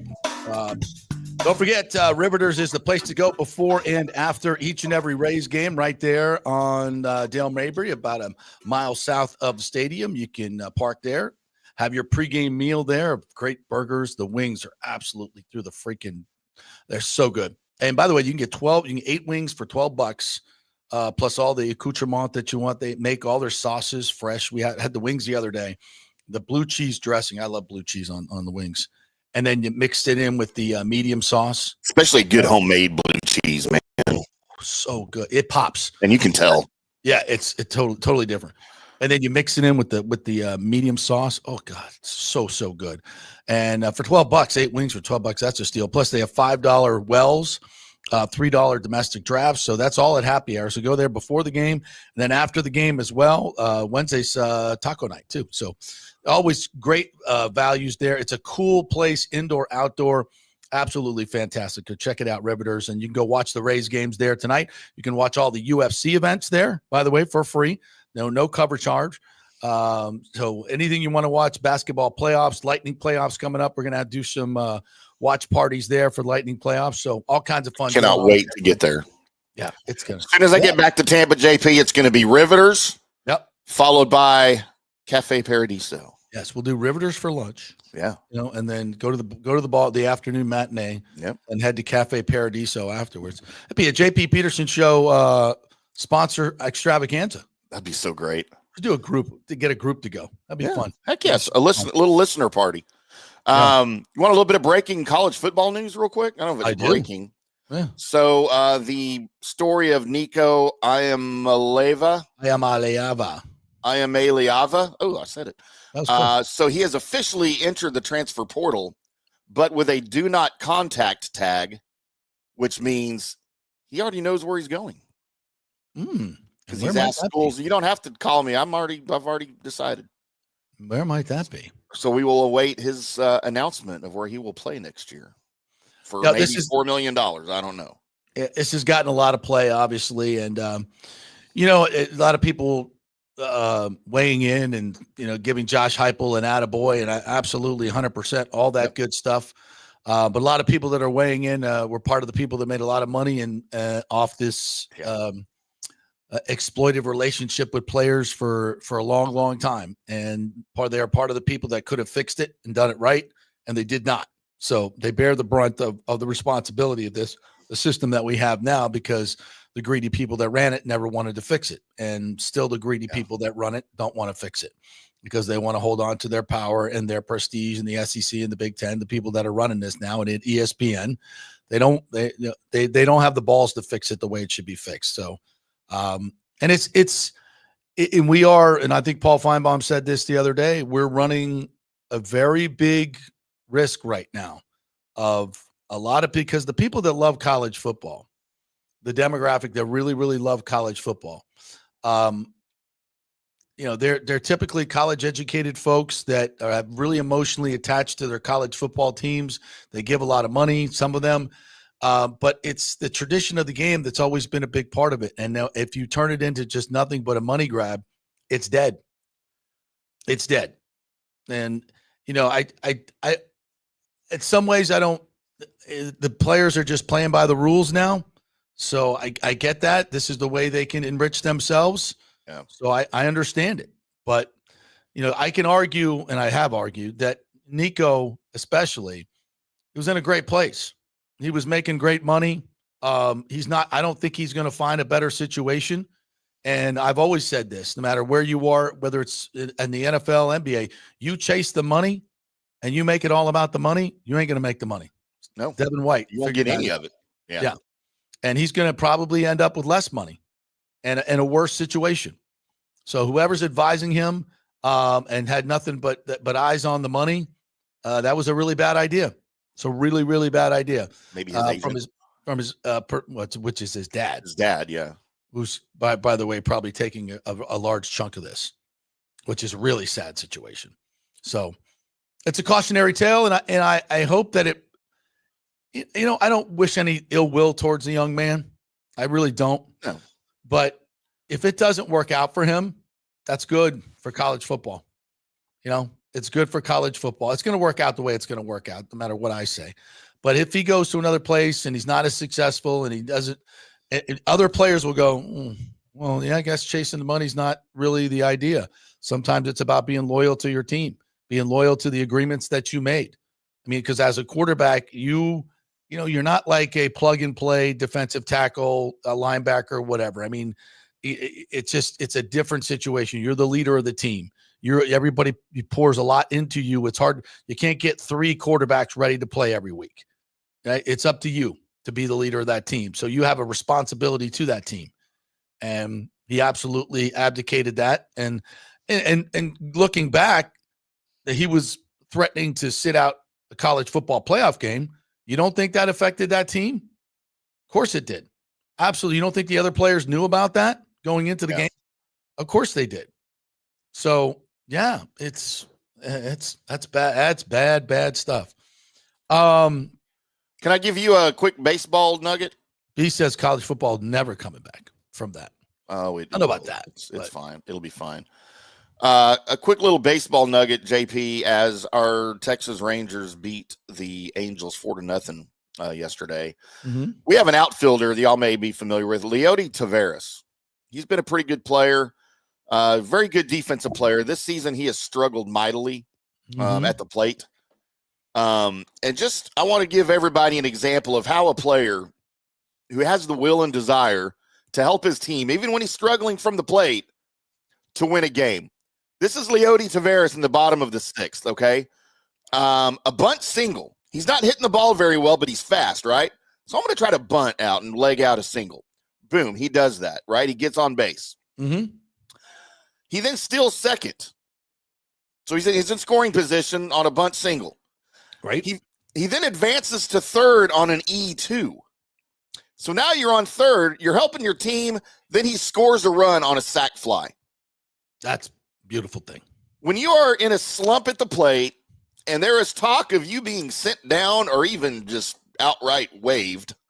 This is how you come back with the right mindset. You do whatever you can to help your team. And I know there's some guys on the Rays that play that way too. Yep, absolutely. But that's how you do it, man. That is an incredible old school baseball. Yep. I love that. Love that. Small ball. Yeah. It's like Taylor Walls, Cam Meisner, beating out ground balls in a 16-1 score in the 8th and 9th inning. That's what you need. Yeah. That's what you need. And the Rays have always been really good at that till last couple of years when they did not have great chemistry and did not have great leadership within their clubhouse. And you saw it on the field, how it manifested on the field. All right, one more baseball story. So this story has taken over baseball. Braves broadcaster, what's his name? Wiley Ballard. He's the field reporter, right? He travels around, goes around the stands looking for interesting stories. In 182 games, sometimes that's very hard to do. He's very, very flippant, off the cuff. It's fun stuff. This is not sit down interview with the manager or a player after the game talking about the game. This is what we call the lifestyle stuff out in the stands. This is the guy who goes out and finds interesting fans, right? To talk to interesting fans and stories. Yeah. Right. So he found a couple of, nice looking ladies, and they were Braves fans. I think this was at the opposing park, and he just started chatting them up. Here's the egregious thing that he did that people are losing their minds on how horrible and misogynistic this was. Up here up the Corona rooftop. Who do we got here? What's your name? My name's Lauren. Lawrence. All right. And I'm Kayla. Kayla, and you guys hang out at the rooftop lounge often? You've been here often? I come out to visit. Okay, well, we timed it pretty well. All right, good. How are you guys doing for the Braves today? Oof, I don't know. I'm hoping for the best. She has no idea. Not quite. I'm just here to have a couple cocktails with my friend. Good luck the rest of the way. Somebody gave us tickets. Wiley, you got 4 innings to get the numbers. Come on. Get us some more Braves fans. Oh, he's getting his phone out. Yeah, get the phone out. When they get your number. They want you to get my number. I'm dead serious. They're saying in my ear right now. She didn't believe me because Blamed it on the other guy. That was good. Or not, I'm making this up. Even if you guys weren't, I might use that in the future. That's actually a pretty good move. This is unbelievable. So the best part of this right now is that Wiley could totally be faking it. This might be the new move. Just walk around with a FanDuel microphone and an earpiece in and convince fans that they're actually on TV. I should have thought of this years ago. Look, she's doing it too. He's putting her number. I am speechless. I got the number. We're good. So, all right. So this is, made the rounds on Twitter, and people are losing their mind. I can't believe this is totally unprofessional. There is nothing wrong with that. How many dating shows do we have where they're doing a lot more than just getting numbers? There is nothing wrong with that. It didn't look like those girls were like in peril in any way, or he was intimidating them in any way. He's just asking for some the numbers. It's a bit. He's in Canada. You can get away with stuff like that in Canada. But that's amazing how many people are losing their mind over this thing. And it's just like, can we just laugh a little bit? I mean, he was laughing about it. Like, come on. Yeah, but it's crazy. I will tell you so this. Horribly unprofessional. I'm like, this ain't 60 Minutes, which is already very unprofessional, by the way. Oh, yeah. I mean, it's not like this is, it's a broadcaster should not ask the whole broadcast team. It's like, he's just a girl out on a date, maybe, and he's not even really doing it. It's just kind of a bit, God, and look, I will go into this. Relax, for God's sakes. As I was analyzing that video as a male who frequently gets shot down at bars and baseball games and hockey games. That's what I was waiting for her to go tell the pound sand. And wherever I go, dude, when he first was talking to her, he had his arm around her, but was not touching her, very nervously. Like, I kind of want to get close, but I'm not going to touch her. And then he kind of pulls it away. So that's the first thing I noticed, because that's a move. I mean, we've all done that, right? And, but he was a little like he's a TV guy, and he seemed kind of nervous talking to those girls. I know it was a very interesting interaction, But I like with all these dating shows that we have and the ridiculousness that goes on, and people, there's nothing wrong with that. But some dude on a baseball game is just chatting up a couple of girls. This is like the most egregious thing that's ever happened in sports journalism. He's a field reporter. You got 5 innings to get the digits. He's the same guy that's going to find the broomstick hot dog and look at this thing. You That's know, it's amaze balls, man. but what people get upset about, just wow, unbelievable. All right, let's talk some hockey with our good friend Please. Eric Erlinson, lightninginsider.com, who, when he does sideline work, is always on the prowl. No question about it, trying to get the digits. Or maybe not. Maybe not. What's up, Eric? How are you, partner? Sounds like you're trying to get me in trouble. I was like, we have wives. We're like, I'd never do that. That guy, I hope he's single. I hope he's single. Yeah, well, he is now. Yeah. He wasn't before. That's great. No question about it, though. But golly. So how are you, Eric? How's things going? Good? Good, man. It's, hey, Playoff one game left in the regular season, and the fun's about to begin. It's a great time of year. Yeah, I was hoping for a game with everything on the line last night, but when the Panthers lost to the Rangers on Monday, it kind of sizzled out what was going to be a hell of a hockey game last night, as the Panthers kind of pulled most of their players. And I know Coop said after the game, when I think it might have been you that asked him about it, it's kind of a nothing burger, but it keeps the momentum going, right? That's a good thing. Like I'm not a big believer in momentum at the end of the year for a hockey team. I'm just not. I mean, the Panthers, what are they like? They've got like 4 wins in their last 11 games or something. Do you think they're going to be an easy out? No, not a chance in hell. No. The last time the Lightning rolled into the end of the regular season was 2019. That didn't work out so well for Tampa Bay. I mean, it's just, I don't believe in momentum. What I do believe in is good habits. Right. And that would have been a better term for me to use. Yeah. Yeah, because, are you protecting the puck? Are you making good decisions with the puck? And, you go back to a couple of games on this homestand, and it just was not there. I mean, some of the egregious turnovers that some of these guys were creating, you're like, what are you doing? You have to clean that up. So that's what I looked for out of that game last night, because you can't, like I even wrote it. Last night was not a playoff preview. Yeah. There was nothing. If you thought you were going to get anything out of that game between two teams that are about to meet in game 1 of a playoff series, it just was nothing to kind of take out of that. So, but I like the way that they forechecked. That was a big thing for me. And granted, I know it's not the Florida Panthers that you played last night, but they forechecked well. They got out of their own end pretty clean for the most part. That's a big thing with this team as well. And Vazzy was Vazzy and came up with some saves when the game was still kind of close. And so you got out of that feeling pretty good about how you played, how you got to a result rather than the result itself. And it was good to see Connor Geekie score the way he did, and the way he's playing since he came back. I think that's a huge key, because they're going to need him now, right? With the depletion with Bjorkstrand and maybe now Chafee out. Yeah, and Glendening. I mean, it's for a team that going into this week had the fewest man games lost to injury all year. Yeah. I think they had lost going into Sunday's game. I think it was 69 man games lost, which is by far the fewest in the league. And most of those belong to J.J. Moser. He's the one guy that's missed, a significant amount of time this year. He missed a couple of months with the injury that he had. And now, you lose Glendening on, again, which was a nothing play. His shoulder takes the brunt of the force, and it wasn't even a hard hit by Scott Lawton from Toronto in the game last week, but he hurt his shoulder. He skated yesterday. We don't know exactly what his status is. Team called him out indefinitely. It's a very vague term. Welcome to the playoffs in the NHL. But I mean, he skated yesterday, so that's a positive sign. You miss his faceoffs. I mean, if you looked at the faceoff stats the last couple of games, been really bad. Yeah, so he's the one guy that you can kind of count on. He's over 55% on the year. Didn't see what happened to Bjorkstrand, but when you hear week to week, that's not good.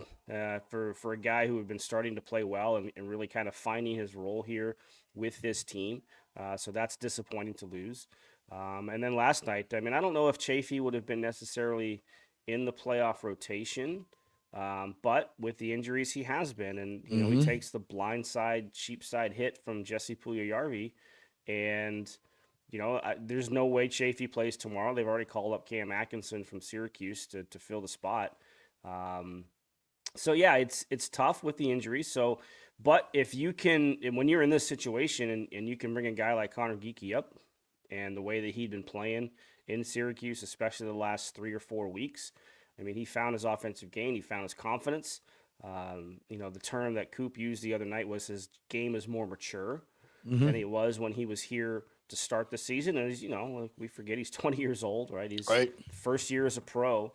So that's a good sign that that Coop used that term to describe his game coming back up here. So first of all, he's a great kid. He's just a great kid. I love talking to him. The way he handles himself and carries himself and goes about himself. You can see he's got a great personality that's going to be great for this team moving forward. And 2 goals in 2 games since coming back. Whatever confidence he found at Syracuse, he packed it in his bag and brought it down here. So I was talking to one of our show listeners, a young man that has a local podcast as well. His name is Brett, and he also does the jerseys, the individual jerseys at the Lightning game. People they pick out the jersey that they want, get their names put on or whatever. I said, what are the most popular ones? And he's like, well, first of all, we're out of 8s. We can't get any 8s. Like, we're waiting on a shipment of 8s because Kucherov, Vasilevsky, Hagel. So they start trying to get more 8s. And then he said, Connor Geeky is one of the most popular. I said, really? Like, I'm like, is it just teenage girls? he said no. He said no. He's very popular among Lightning. We get a lot of requests for his 14, right? 14 jersey. So I'm like, well, that's interesting. So yeah, he's already, even though he spent a lot of time at Syracuse, he's already one of the fan favorites. And I'm not surprised at that bit because of the way you talk about him. Yeah, well, and he showed some of his edge to his game in preseason, right? That's a big reason, or part of the reason he was on this roster to start the year was because of his willingness to kind of stand up for his teammates. And look, the skill set and everything else is good. He's got something a lot of Lightning forwards don't have either, and that's size, right? He's a big kid at 6'4". They're not a big group forward-wise. All their sizes on the back end. So he brings that element to the lineup as well because he's not afraid to go out there and hit and kind of create some of the physical play. And again, as he starts to get more comfortable, that part of his game is going to come more alive too. Eric Erlitzson joining us here. All right, so let's dig in a little bit on this playoff preview.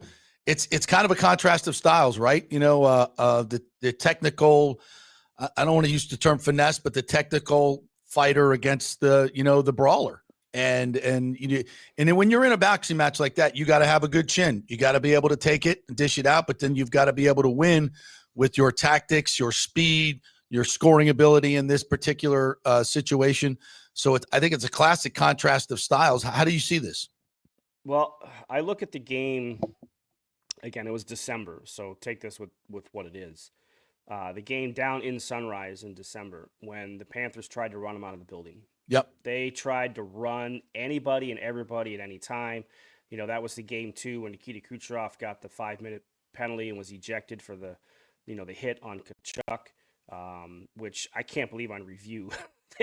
They made that stand up because he did not get him on the knee. He got him on the inside of the leg. And, they had to kill off a 5-on-3 for like 2 straight minutes. So, but you look at the way that Florida tried to play that game, that's probably how they're going to try and play this series because they've got skill. Don't get me wrong. I mean, Reinhardt and Barkov and Verhaeghe, and they got some goal scorers, but they like to grind you down. And that's what they're going to try and do. They are a team that wants to win these playoff games 1-0, 2-1. And if you're the Lightning, you are going to have to be, first of all, well aware of how physical they're going to want to make this series. They're going to try and wear them down throughout the course of this series. And how they're going to take space away. You have to be aware of both of that. So the Lightning have to have the mentality of 1-0, 2-1 games as well. So it's going to be a challenge. You have to be patient. They're going to try and force you into mistakes. That's where I talk about the puck management and kind of get into those kind of good habits that they're going to have in this series because, Florida can burn you, similar to the way that the Bruins were so successful for so many years. They just sit back and wait for you to make a mistake. And the Lightning are prone to that. I mean, everybody knows that. If you wait them out, sometimes they'll beat themselves, and that's why it's important for Tampa Bay to be patient and not, get sucked into that kind of a game. Go out and be who you are, and that's a team with forecheck and speed and create with some of the ways that they can spend time in the offensive zone, similar to what we saw a little bit last night, similar to what we saw Sunday in the second period against Buffalo, where they gave up the lead in the final 30 seconds of the first period. They came out and played in the second. That they had to have that kind of a period, right? We talk about getting into a good mindset and a good focus. They had to have that second period against Buffalo, and they're going to have that same approach. So I expect a very tight, physical, low-scoring series, which Florida is very comfortable with, and the Lightning are going to have to be comfortable with. Is there any chance? Sorry, JP. Is there any chance, Eric, that the Lightning are able to dictate the pace of this series? The Panthers, we know, are real physical, and they're going to try to beat everybody up. Is there any way that the Lightning can slow down the pace of this and they can play more of their game in the series? Well, I mean, they're going to want to speed the pace up a little bit, right? Yeah. Florida wants to slow it down. The way to do that, and it's not easy because Florida's very good at it. Florida is one of the best forechecking teams in the league. Right. You got to get out of your zone. You have to get out of your zone quick and clean, and it's not easy to do with the way that Florida can come at you with what they have. So if you're going to kind of pick up the pace a little bit in this series, that's where it has to start. You have to be good on your zone exits. Like that's what you have to be, is get out of your zone fast and clean, because then you can catch the Florida forecheck. It's not easy to do, but that's the way you have to do it. But the forwards are going to have to, this is an important series for the forwards in the sense that they have to be in good positions to be outlets and not let the wall get taken away, and don't put pucks into the middle areas of the ice and put Vazzy under undue pressure. So for me, it's going to have to start on your own end, getting out quick and clean. Yeah, I think I meant more from a physicality standpoint. You don't want to get sucked into a rough and tumble series with these guys. I think they'd be okay if that happens. I mean, like I said, you go back to the game just before Christmas down in Sunrise, they stood up to them, right? They were not going to be intimidated by them. And, and now you've got a Geeky who, has got a little bit of that part of his game that can be there. You don't want to have to rely on a 20-year-old to do that, but he's capable of doing it. They have Yanni Gourde now, and, you don't think Yanni Gourde is a physical guy, right? But he can take those hits, he can deliver them, and he will piss off the other team. He is just that type of a player that can just kind of get under their skin. Yeah. So you might hit Yanni Gourde, but he's going to get up with a big smile on his face and just tick off the other guy, right? And try and get under their skin that way. Yeah, I haven't watched a ton of him personally here in Texas, but for what I have seen of Yanni Gourde, he reminds me of one of my all-time favorite NHL players, Matthew Barnaby. Kind of like a Matthew Barnaby starter kit. Just how he gets under the fingernails of the opposing players. I would. Barnes was a different player. He played here obviously for a year. And great story about Matthew Barnaby. So his brother-in-law is Bill Guerin right now, the Minnesota GM, and so Guerin at the time was with the Bruins. Twice in the same season, off the opening faceoff, Matthew Barnaby and Bill Guerin got into a fight.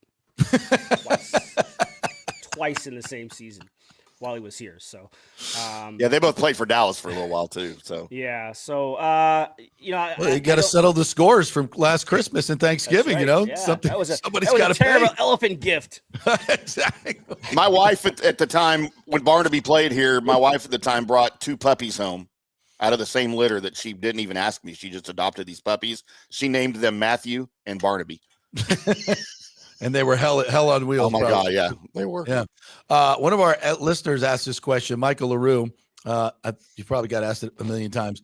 The Lightning keep losing forwards. Can they still sign Hobey Baker Award winner Isaac Howard? Seriously, why isn't he signed? And with these injuries, does that open anything up? Technically, yes. Although, like I said, they just brought up Cam Atkinson, who almost for sure is going to play tomorrow in the finale against the Rangers. I mean, the biggest impediment to the fact that Howard was not signed was the salary cap. Salary cap, yeah. They didn't have the space, and basically, they wouldn't have had the space until the last couple of games of the season. So my understanding is what they were asking him to do was to sign the contract, go to Syracuse for a little bit, play some games down there, and then they'd bring him up when they had a cap space. And it doesn't sound as if he was willing to do that. If you look at, the Ryan Leonards of the world who stepped right into Washington's lineup, and, Washington's been the best team in the league record-wise for certainly Eastern Conference, but, one of the top teams in the league all year. So, if you're Isaac Howard and, he just won the Hobie Baker Award, and, you're thinking to yourself, well, why do I have to go to the HL? Whether you agree with the decision or not, right or wrong, I'm just trying to lay out exactly how things played out. Right. So he doesn't sound like he was willing to want to go that route, and things broke down, and he said he's going to go back to school. Could he be signed? Yeah, they could sign him at any time. Just because a player, just like a commitment to a school, just because you say you're going back to school doesn't mean you can't sign a contract. And we've been kind of jokingly saying amongst us, every time we show up, hey, what if that door opened right now and Julian walked out with Isaac Howard, right? Like, we keep saying that because it could happen, right? Sure, it could. And you can mend those fences. I don't think anything is broken down to the point where it can't happen, and it's he's so sour on the organization that he would not be willing to do it. That would be silly. The other part of this too is, players in his situation as college players, they want to come in, and one of the negotiating strengths that they have is, I want to burn my first year of my entry level contract to get you that path 1 year closer to restricted free agency and unrestricted free agency. And the Lightning were willing to do that. That's just the way the game is played with the college players, because they do have that leverage, because he can become an unrestricted free agent next August. But the question is, does he want to wait till next August? So can the Lightning sign him? Or, and they still could. Or, what seems to be the more likely scenario at that point is his name gets bantered about come draft day. Draft time, yeah. And he ends up being, traded. And you get something for him. A little similar, but not the same as Cutter Gauthier, who refused to sign with the Flyers, and they ended up trading his rights to Anaheim for a good young defenseman, Jamie Drysdale. So these things can happen, but if he does go back to school and he decides not to come out and sign a contract with anybody, the longer this goes on, the less value you're going to get for a guy who can go. Because with the entry-level contracts in the NHL, they're all the same. Right. The salary's the same. Bonus structures, you can kind of fiddle with the bonus structures a little bit, so there will be no bidding war. At that point, a player in Howard's situation can just pick whatever team he feels he has the best chance to play in the NHL now. What I'm trying to remember the Matthew Nye situation, but he ended up being a factor for Toronto. Yeah. How did that work out for? And did he play in regular season games beforehand? Because I mean, especially in a situation like this with the Panthers, you bring a kid up who's never played on the team, and he makes one or two giveaway mistakes that end up in the back of your net. That could change a series, especially one like this where goals are going to be at a premium. So, just in terms of hockey, he's obviously a tremendous player. He's but this is obviously a much different level. Do you think, if there was something worked out, he could actually help in this situation?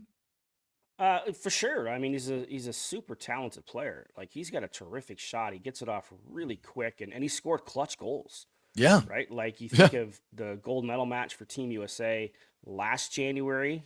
He scored on a breakaway at the end of the first period. He scored the double overtime winner in the Big Ten semifinal to send them to the Big Ten championship game. He scored both goals in the championship game. I think in that double overtime game, he had 2 goals and 2 assists in a 4-3 victory. So he factored in all the offense. I mean, he's a really good offensive player, but to your point, would he be in this lineup come the postseason? It's hard to say. I know it was 11 years ago, but think back to that first playoff series for under John Cooper, where Nikita Kucherov was scratched and Cedric Paquette was in the lineup, right? Like, you kind of think about those type of things. Again, it's 11 years ago. John Cooper is a much different coach than he is. And the other thing, too, is college hockey is not what it was 15, 20 years ago. Players come out of the NCAA now, and they're ready to go. I mean, Cale McCarr jumped from college hockey straight into the playoffs for Colorado. Oh, that's right. Yeah. He came straight out. You know, you talk about Nyes. I think he got into a couple of regular season games. His first one was actually here in Tampa Bay. And he was in the lineup, against, I think it was the Lightning. Was that 2 years ago? I think he was in the lineup against the Lightning. Maybe not. My memory is not what it used to be as I get a little bit older. Same. So, yeah, I mean, you see more and more college players who are NHL ready when they come up, because usually by the time they come out, they've been in the NCAA for 3 years, which is similar to what, players who play junior. Same situation. When you draft them, they're in your organization for a couple of years, and then they play, and they're 20 years old or 21, and they come out. And and college players too, like Ross Colton. Ross Colton was 22 when he signed, right? Because a lot of players who go to the NCAA don't go in as true freshmen. Now Howard did. Right. He was one of those players who did go in as a true 18-year-old freshman, so he's still 20 years old. He's not dissimilar. And the other thing to think about too is the track record with the Lightning and how they want to develop players. Mm-hmm. It's a pretty good record, right? You look at the guys that they have developed over the years. Yeah. There's really only one guy who has bypassed the AHL, and that's Braden Point. Yeah. And even he got into a handful of games prior to his rookie year. He came in and played for, I think it was Syracuse at the time. Yeah, and Geeky. 6 games, and Geeky. They didn't draft Geeky. He came into the organization. But yeah, I mean that's just their philosophy, and if I would hope to think that didn't get into the way of the situation here, but that's just the way they think. So is the door closed on Isaac Howard? No, but it might just be a little crack right now. So even with all those forward injuries, I mean, if Chafee were to be out indefinitely, I mean, we have no idea. It looks like a concussion. Could be 2 days, could be 2 months. Who knows? Maybe. Look, it's possible. I mean, we kept saying that last night. Well, if Howard had just waited a couple more games, before making this decision, is it like you said? Is it really a decision? Is it a negotiating tactic? Who knows, right? I mean, he could be looking. His perspective may have changed dramatically. Like, wow, so I could be playing in the NHL playoffs, with the Lightning now, and I'm sitting here on my ass. All it takes is a change of heart. And look, he is a ultra confident young man. Yeah. If you remember him from the draft day when he was drafted, and yes, that's right. He called himself the best looking guy there, and the jacket that he had, which a lot of players have, stuff like that. But he's got that kind of a personality. He's very popular with his teammates in Michigan State. They were selling those "Be Like Ike" shirts, that were going to part of NIL. He was getting some of the proceeds from selling those shirts in Michigan State. He's a very popular player up there because he has that personality on and off the ice. And it's unfortunate it has got to this situation, because here's the other thing: the Lightning have never had a college prospect of this caliber, ever. Right? They've never had a guy who was in the running for the Hobey Baker as a finalist, let alone won it. Mm-hmm. Right? Like he's a terrific player, and if it comes to this and they can't get value for it, that's going to hurt. You hope that's not something that sets them back, because of all the first round draft picks they've traded. Exactly. He's the one that kept. They're stocked with future superstars, Yeah. And they hit on this guy. They hit on him. What pick was that? 20 something? 22nd? 28, 29, something like that. Yeah, I mean, and you got the Hobey Baker Award winner, and you're losing forwards and you're going into the playoffs. Look, JBB knows what he's doing. There's no question about it. But so if there's an opportunity for this to make a difference, I think the Lightning will make it happen. I think I just can't imagine just wanting to sit back and watch the NHL playoffs when you could possibly be playing. Yeah. Well, I mean, one thing we know too is that once the Lightning kind of make a decision, sometimes they don't go back on it. We'll see. That's true. That's true. So finally, just where are you? I love where the Lightning are in this particular situation, and I think you also have to look into the fact that I know there's no momentum. I agree with that. But I also agree with there's wear and tear, and the Panthers have been through it like the Lightning went through it. It just seems like, the Lightning are in a good space right now, except for their injuries. I think I'm concerned about face-offs and not having Glendening. I'm concerned about this is going to be a physical series, and there's probably going to be some injuries along the way. So, but I do like the Lightning. I love the fact that they got home ice. I think that's big. The way they've played at home, 17-2-2 since January 1st. I'm going to say I like the Lightning. I think we'll have a Game 7 here, and the fact that the Game 7 will be here is a big freaking deal. What do you think? Well, and you're right about the Panthers. Some of the guys that they're sitting out, and they were able to do it. Right, there was no Barkov last night, no Reinhart, no Gustav Forsling. I mean, those are big players. Yeah. For them, and just resting because it is a grind of a season, and the guys are banged up. But Matthew Tkachuk, right, he hasn't played since February. He hasn't played since the Four Nations. Right. And there's nobody knows for sure. He's been back on the ice, but there was talk around the rink last night that he's not going to be ready to start the series. Aaron Ekblad is still serving his 20-game suspension. He's going to miss the first 2 games of the series. Brad Marchand is coming back from a long-term injury, right? He's only been back for a couple of weeks now, trying to integrate himself from Boston to Florida. The Lightning are. Here's the thing with the Lightning in this series. This is not last year where Florida was a clear-cut favorite in that series. And, the Lightning played well enough they could have won. But once Sergei Bobrovsky robbed Matt Dumba, the series was over. You're not coming back from a save like that at that time of a game. Yeah. And I think Florida just had the mental edge at this point.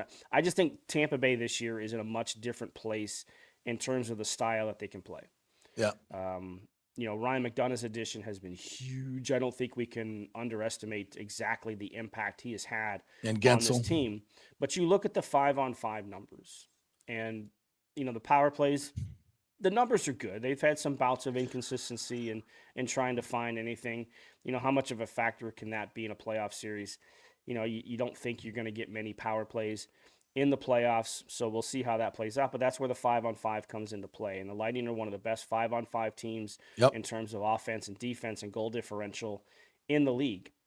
And the Panthers are right there. They're one of the top 5-on-5, goals against teams in the league. And, we just mentioned how much they can grind the game down and really, really make you work for every inch of ice out there. But I just think the Lightning are a little bit deeper.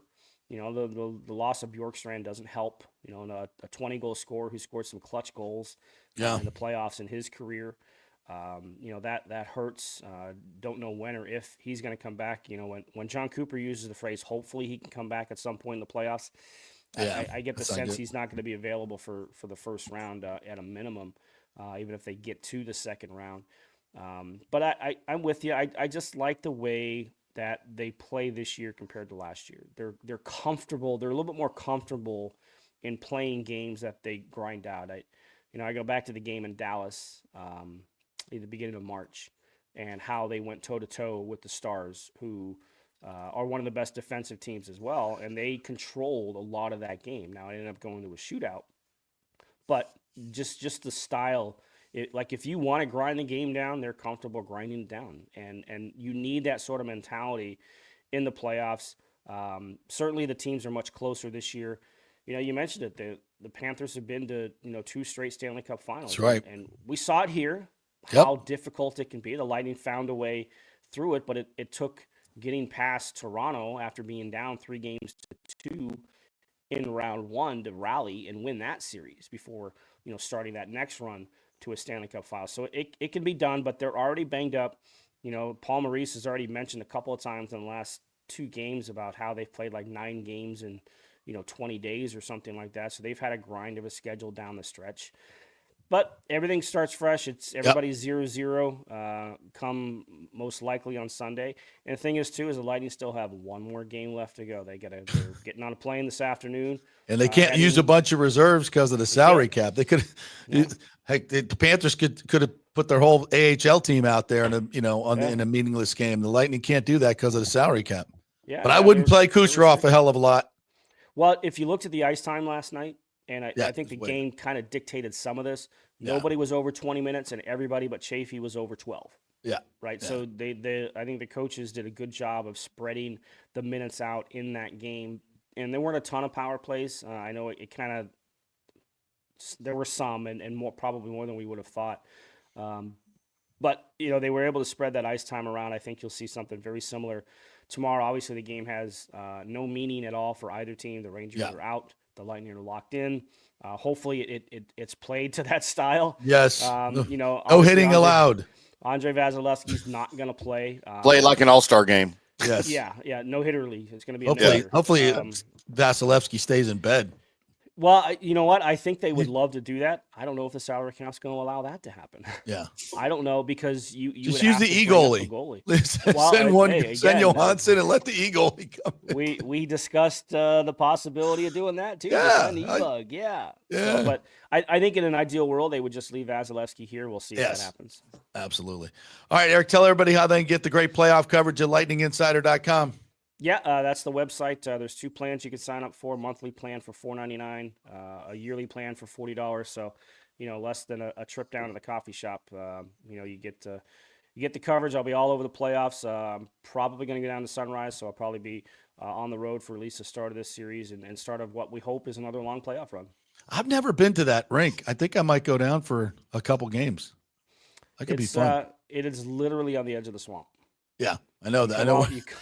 You come off Alligator Alley, and all of a sudden there's civilization in a hockey arena. Yeah, that's a beautiful thing. Yeah. In Miami, of all places. Yeah, it ain't Miami. That's for damn sure. Yeah, it definitely ain't Miami. There's a lot more money in Sunrise than Miami. Right.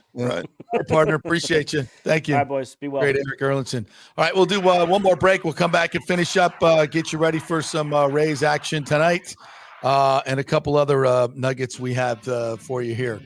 Quick break. We're brought to you by the great folks at On-Site Construction and Restoration. If you're thinking about adding on to your home, doing some restoration after the hurricane because the job didn't get done right, these are the folks to go with. OnSiteConstructionFL.com is their website. You can contact them through there. They've done over 1,400 jobs here locally, 25 years of experience, and they are fantastic in terms of their quality of work. Go read all the Google reviews, 5 stars. People love working with them.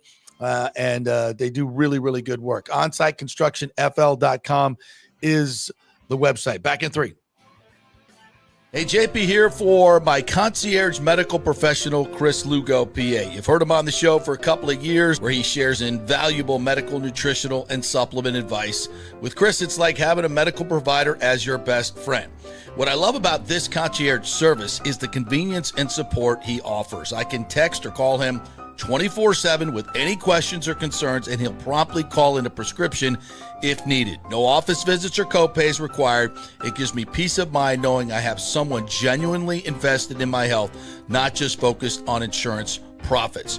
And the best part, the Bay Area Modern Medical Center's personal concierge service is more affordable than you might think. Don't let insurance companies dictate your health care. Take control of your health and wellness today. Visit BAMMC.com for more information and to schedule your initial free consultation. Empower yourself and take charge of your personal health with BAMMC.com. Diamond Days are back at the Golden Diamond Source, Tampa Bay's largest jewelry superstore. I love Diamond Days because right now you can get up to 20% off all the diamonds in the inventory, including April's birthstone. Plus, you can take advantage of 0% financing for up to 5 years. This means that if you finance $5,000, your monthly payment would only be $83. Best of all, your Golden Diamond Source diamond never loses its value. And listen up, all soon-to-be newlyweds, here's your chance to win a $2,500 shopping spree at the Golden Diamond Source, along with a wedding cake for up to 100 guests, created by the renowned celebrity chef, The Cake Girl, as seen on the Today Show. Entering is easy. Simply visit the Golden Diamond Source on Omerton Road for your chance to win big. If you want your special someone to say yes, make sure it's a Golden Diamond Source diamond. Visit us at 3800 Omerton Road in Clearwater. JP here for the Jeeves Law Group and my man Scott Jeeves, who lives right here and has long been a highly respected member of our community. He's a proud sponsor of the Tampa Riverwalk. Jeeves Law Group is also a proud sponsor of our Grand Central District in St. Pete and has neighborhood events throughout the year. He has an office on Central Avenue in St. Pete and one on South Howard in Tampa. You can't get more local than that. So when you need an attorney, you're going to hire some huge firm that advertises all over the state or the one that supports your favorite sports show. It's the Jeeves Law Group. We're local, we're trusted, and we get results. For personal injury and personal attention, call us for a free case evaluation. That's 888-9-JEEVES. That's 888-9-JEEVES. Hey, Tampa Bay, it's time to get your AC unit ready for summer. And here at Third Generation Plumbing and Mechanical, we recommend getting ahead of the game, keeping your family cool before the hot summer months with one of our maintenance agreements in the hopes of avoiding the dreaded emergency service call. Our maintenance agreements include, we'll test the electrical components, check and tighten high and low voltage wire connections. We'll check the refrigerant for manufacturer's performance levels, test thermostats, calibrate if needed, clean the evaporator coil and condenser coil, and clear and treat the drain line and drain pans. Just call us at 813-961-8024 for the special rates, and a human will actually answer. 813-961-8024 or go to thirdgenerationplumbing.com. Let's go. Right now, back to the show on FanStream Sports.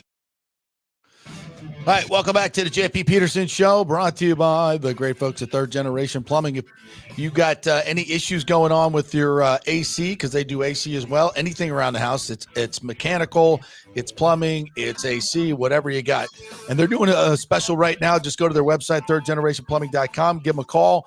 They'll come out and tune up your unit, get your unit tuned up for summer. You got to have it right. And they'll do all the stuff that needs to be done in terms of Freon, cleaning the coils, cleaning out the drain lines, all that maintenance. And you'll get a great feel for what they do at Third Generation Plumbing and their great service. So check them out, thirdgenerationplumbing.com. You got some friends in the AC and plumbing business. Those are great people over there. John Rodriguez, the owner, good friend of the show. So call him up, tell him JP sent you. All right, you want to do some comments here, my friend? Yeah, you want to take a look at the Stanley Cup brackets too, while it's pretty much set real quick while we let's do that. Yeah, we can do that if we want here, as I can try to arrange it so we can see all of it. Love the logos there. Yeah. It's so really the only thing in the East that has yet to be decided, but it kind of is Montreal and Columbus. If Montreal gets 1 point tonight in their game against, who are they playing? Montreal and Carolina. Then they will clinch that wild card 2 in the Eastern Conference. Carolina's got nothing to play for, so no. And it's interesting for those of us that get old man syndrome and good old day syndrome. We'll recognize a new player on the Carolina Hurricanes. You'll recognize the name, and Skylar Brindamore has been called up to play for his dad for the first time. Wow. It always makes me feel super old when I see these kids and I remember their dads playing back in the day, and maybe even their dads being drafted, that blows that's the me other away, thing. Yeah, man. absolutely. Yeah. So, but he'll make his NHL debut tonight for the nothing Carolina like a little nepotism to start the playoffs off. Absolutely. Whatever it takes. So I kid. A lot of respect for the Brindamores, obviously. But I do like that we've got an all Ontario bracket going here with Toronto and Ottawa, as they say. That's going to be an interesting series. And then you've got an all Florida. Yeah, you got all Florida right there. Yes, as well. So we don't have any dates and times on these yet. So no. I think this Ottawa and Toronto will probably be opposite days for Tampa and Florida. So they'll probably start on, I would say, maybe Saturday, and maybe the Bolts start on Sunday. And then over in the West, we've got 2 brackets here that you're like, are one of these teams or 2 of these 4 teams really going to be out in the first round? Yeah. Dallas, Colorado, and LA and Edmonton. Yeah. How about that? Like, wow. How about that? Yeah. Well, I'm so excited for this. This is fantastic. It's going to be great. Too. So we got great matchups all the way around. Cannot wait to get it started. All right. Alex S. says, my brother and sister-in-law are in town for PA, and we are going to the Rays game tonight. Wow. First game at the Stein for us, and we're going to Riveters before the game for pregame drinks and food. Awesome, Alex. Tell them JP sent you. Tell them JP sent you. They've been known to give you a free drink, maybe an appetizer. You never know. So just tell them that you listen to the show, you love it, and you will love Riveters. Highly recommend getting some wings. So you get there, I think it's a night game tonight. You get there at happy hour, you get the $12, 8 wings for $12. And those wings are big. They're not the small ones. They're the big ones, and they're fan-freaking-tastic. Let me know how it goes, Alex. Text us tomorrow. Or put it on Twitter yet. Even better yet. When you get there, take a picture, put it on Twitter and tag us. James says NHL salary cap is a joke. Teams are stuck if they want to develop and keep talent. It really is. They need to be able to do something, in more, I think some more flexibility. It's going up, which is obviously going to help out a lot, but Yeah, it seems a little like, I don't know what the right. Come on, word is. Rick. Rick, well, the girls do like the curved sticks. Rick says, "Oh, my journalism is dead because in the last 20 years plus, nothing egregious has ever happened in journalism." It's okay. That's not journalism, Rick. It's not journalism. That's a freaking show host having fun with the fans like he's supposed to do. It is amazing. Like I watched a little bit of CBS News, like the evening news the other day, and I just could not. Oh, it's so bad. I was jaw dropping. Any of the national agenda network driven, news. the stuff they choose to focus on, it's so agenda driven. It's unbelievable. It's just, it should not be called a news program. It's not news. It's all commentary. Completely propaganda. Yeah, it's unbelievable the way it's covered, the lack of truth, the things they. You know who I miss, JP? I miss Walter Cronkite. I do too. He didn't give a crap what he was told. All he did was report the news. Yep. Nathan Elliott says Devin fizzle out wide is among my all-time Buccaneer disappointments. That's what happens. He had like one good year, right? He had one good year before people figured out that he doesn't watch tape, and you can fool him every play. B says, look outside the box. Kids are playing video games, Fortnite, Minecraft, not watching sports or playing sports and watching TikTok all day. Only so much time in the day. It is so sad. It is really sad. You know, now that I'm a stepfather of a younger ilk, and I parented two others, college graduates who are incredibly respectful and well-balanced. My daughter, Shay, is going to graduate in a couple of weeks from Belmont. Oh, wow. So proud of them both. But yeah, that's what it's kids. And it's, you know, you look at these social media companies and they know exactly what they're doing. They know exactly how to mine F these kids and suck them in. And it's disgusting. And they shouldn't have phones. They shouldn't have access to this stuff because it is literally, it's mind porn and it's killing them. They got to get out and play sport. Playing sports at a young age, team sports, teaches you so many lessons, and it's invaluable to parents. And you got to get them off this stuff. And it's, I'm telling you, the professional sports, kids don't care about teams anymore. No, it's all about the player. They just care about the players, what's hype. You know, they have no loyalty to teams, very little of that. I think professional sports, the money that they charge and the things, it's going to take a hit as this younger generation moves forward because they don't care. They don't care about college football. They don't care about sports. They just don't care. They really don't. Rick says Riveter Cafe Paradiso date night for Jim and JP and Tim. Yeah, hell yeah. Hell to the yes. Worth every penny. Cody, JP, any Rays stadium news? St. Pete's still suing the Rays over the deal, fixing the roof just to say the city is fulfilling their side of the lease. I'll be honest with you, Cody. I've been a little distracted, have not been doing a lot of digging on this lately. So I think now that the Masters is over, there might be a little bit more renewed, and the deadline is passed.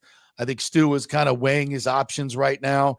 As David Sampson said on his show the other day, when he went through this as the Marlins president, you know, Stu's going to start taking, you know, the trips around to Raleigh and Nashville and, you know, and trying to put leverage and use that as leverage to get a deal done here locally. I think, and Sampson said he did the same thing, knowing full well he was never moving. And MLB said, that's what they do. Yeah, that's what they do. It's part of the playbook.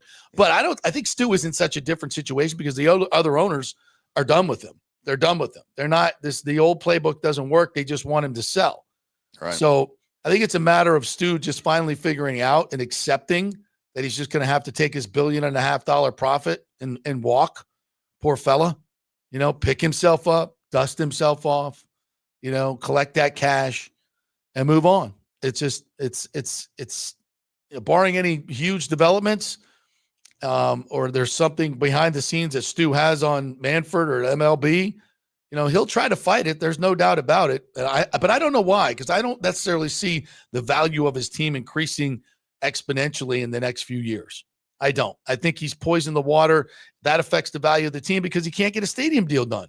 If you can't get the stadium deal, as Sampson has said, and Bob Alondro, Whitecap Sports, has said, that they do these deals all the time. You get a stadium deal done, it's worth another $400 or $500. Whatever the people are going to give you for that stadium, you can add to the value of the team. Right. So, but Stu can't get the deal done. He was talking with Mayor Castor on the field last night for like 10 minutes. I put a picture up on Twitter and let everybody go ahead. And I said, caption this. You guys were great, by the way. Fantastic. I mean, and it's just great. So many. You just go read the captions. They're fantastic. What else we got? The last sentence was supposed to say that the defensive players can barely touch an offensive player without getting called for a foul. Oh, are we talking about the NBA now? No, Yeah, please. Yeah, that was NBA is what he was doing. Sorry, I thought you were talking about football. Any other posts here that we want to get up? I don't know, but I'm going to try to go next Rangers game I go to. I'm going to take a fake microphone with me that says FanDuel on it and see how many phone numbers I can get. Yeah. I think it's a great idea. Yeah. Work for him. James says, JP, it just proves how great Tiger and Jack were. Why? No way they missed the putt on 18 to win. Probably not, but it just added to the drama. But I don't know if they were under the same kind of pressure that Rory was. Tiger was never under that kind of pressure because he won everything so early. Right. So I think it's all these situations are different, and I don't think you can take anything away from what Rory did. I think it just adds to how much more difficult it was, to be able to step up and make those big shots and those incredible shots when he had to. I think that's why I thought it was absolutely so fantastic. All right. I think that's about it. Thank you guys so much for joining us again today. We got some stuff planned for tomorrow. We'll start digging into the NFL draft where we will officially be a week away. So we're going to get some guests on talking some draft for your Buccaneers. Obviously, edge rush. That's what we're looking at. So it's going to be fun as we lead up to the draft as well. Maybe a corner. Maybe a corner. Definitely. We shall see. We'll talk about it for the next week. Thank you guys for joining us. Thank you to Gary Koch, Eric Erlinson, Johnny Gerber, who made his picks. Appreciate all of you. If you missed anything, go check out the podcast each and every day. You can listen to it anytime you want, also on Twitter and YouTube. Have a great day, everybody.